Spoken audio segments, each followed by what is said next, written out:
धाराशिव जिल्ह्यातील 4 लोक कला केंद्रावर कारवाईचा बडगा प्रशासनाने उगारल्यामुळे 4 लोक कला केंद्र 5 महिन्यापासून सीलबंद आहेत। त्यामुळे तेथील कलाकारावर अक्षरशः उपासमारीची वेळ आलेली आहे। त्यामुळे त्या कलाकारांनी आमचे कला केंद्र चालू करा, अन्यथा आम्हाला मरणासाठी परवानगी द्या, अशा प्रकारची मागणी प्रशासनाकडे केल्यामुळे मोठी खळबळ उडाली आहे। एडशी जवळील गौरी लोक कला केंद्रातील कलाकारांनी अशी मागणी केल्यामुळे त्या कलाकारांचे लक्ष जिल्हाधिकाऱ्यांच्या निर्णयाकडे लागले आहे।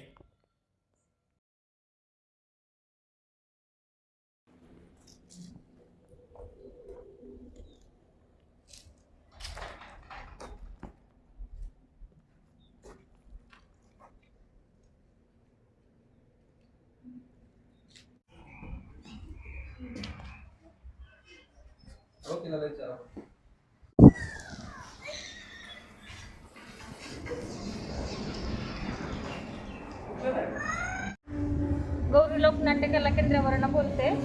आमचं 5 महिने झालं कला केंद्र बंद केलं। आमचा पूर्ण जे असेल ते व्यवसाय सगळ्या याच्यावरच, आमचं घरदार, आमची फॅमिली जे आहे त्याच्यावरच पोट भरतं। गौरी कला केंद्र म्हणजे फक्त व्यवसायच नाही की आमच्या सगळ्या जणांची जिंदगी। 5 महिने झालं आमचं बंद केलेलं आहे आणि आम्ही सगळेजण इथंच आहे। जिल्हा अधिकारी सर, आमचं एकदा कला केंद्र चालू करून द्या किंवा आम्हाला मरण्यासाठी परवानगी द्या।